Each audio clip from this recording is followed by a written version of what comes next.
एक गांव में श्रीमती कहकर एक औरत रहा करती थी। उसे बचपन से ही एरोप्लेन में बैठकर घूमने का काफी शौक था। वो हमेशा ही एरोप्लेन में बैठने के सपने देखा करती थी, मगर गरीब परिवार से होने के कारण उसके पास कभी इतने पैसे ही ना हो पाते कि वो एरोप्लेन में बैठकर घूम सके। ऐसे ही एक दिन श्रीमती अपने गुल्लक में जमा किए गए पैसे गिन रही होती है। 101, 102, 103। लगता है कि इस बार तो इतने पैसे जमा हो ही जाएंगे कि मैं एरोप्लेन में बैठ सकूं। फिर श्रीमती जमा किए गए सारे सिक्कों को एक पोटली में भरकर एयरपोर्ट पर लेकर जाती है। अरे ओ सिक्योरिटी वाले भैया, हमका एरोप्लेन पर घूमना है। अरे ओ दीदी, एरोप्लेन क्या खाओ है क्या जो तुमको एरोप्लेन पर घूमना है? हम कुछ नहीं जानते। ये लो ये पैसे और हमको अंदर जाने दो।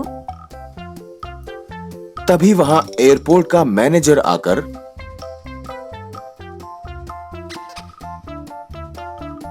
क्या हो रहा है यहाँ?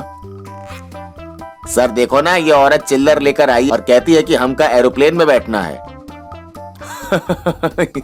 ये क्या खाओ है क्या मैडम कि आपको बैठना है? एरोप्लेन तुम जैसे गरीबों के लिए नहीं है। चलो भागो यहाँ से। इस तरह मैनेजर श्रीमती को धुतकार कर वहां से भगा देता है। जा तो रही हूँ, लेकिन मैं फिर से आऊंगी, झुकेगी नहीं मैं। फिर वो वहां से चली जाती है। कुछ दिनों बाद फिर से श्रीमती अपने गुल्लक से ढेर सारे पैसे बटोरकर एक पोटली बनाती है और एयरपोर्ट के पास के बनिए की दुकान पर जाती है।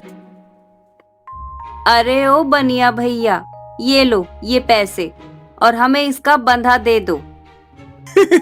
ये कौन से मंदिर के सामने से इतना चिल्लर बटोर कर लाई हो बहन जी? फिर दुकानदार श्रीमती को चिल्लर के बदले नोट देता है और फिर श्रीमती उन पैसों को लेकर फिर एयरपोर्ट पर चली जाती है। अरे ओ सिक्योरिटी वाले भैया, ये लो ये पैसे और अब हमें अंदर जाने दो। अरे ओ मैडम, तुमने क्या हमको मूर्ख समझ रखा है क्या?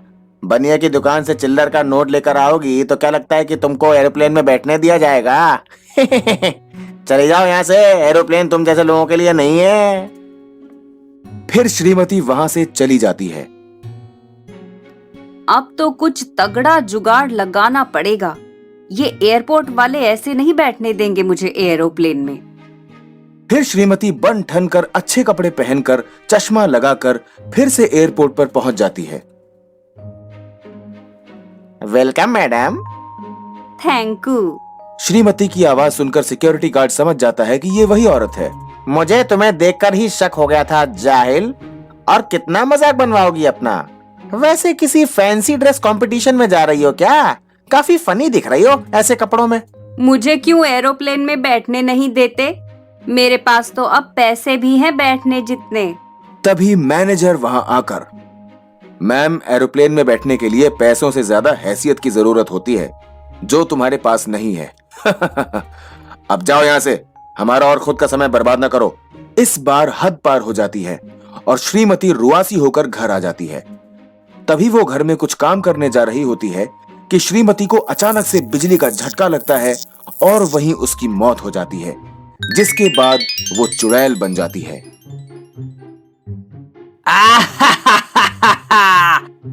अब कौन मुझे एरोप्लेन में घूमने से रोकेगा?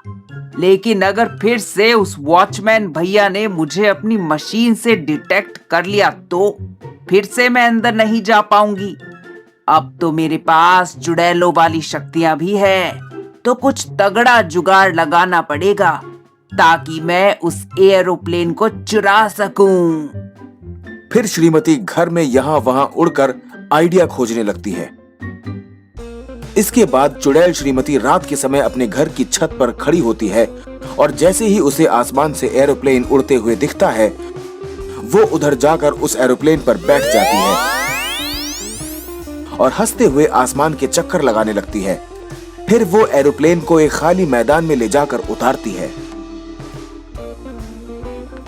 फिर चुड़ैल श्रीमती अपने जादू के जरिए आसमान में उड़ने वाले सारे एरोप्लेन्स को चुरा लेती है, जिस कारण उस गांव के एयरपोर्ट पर एक भी एरोप्लेन नहीं बचता है और उन्हें एयरपोर्ट बंद करना पड़ जाता है।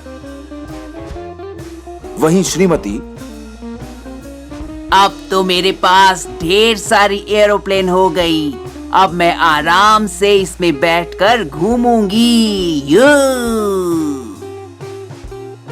फिर श्रीमती एरोप्लेन के ऊपर बैठकर आसमान की सैर करने लगती है, जिसके बाद उसकी आत्मा को मुक्ति मिल जाती है।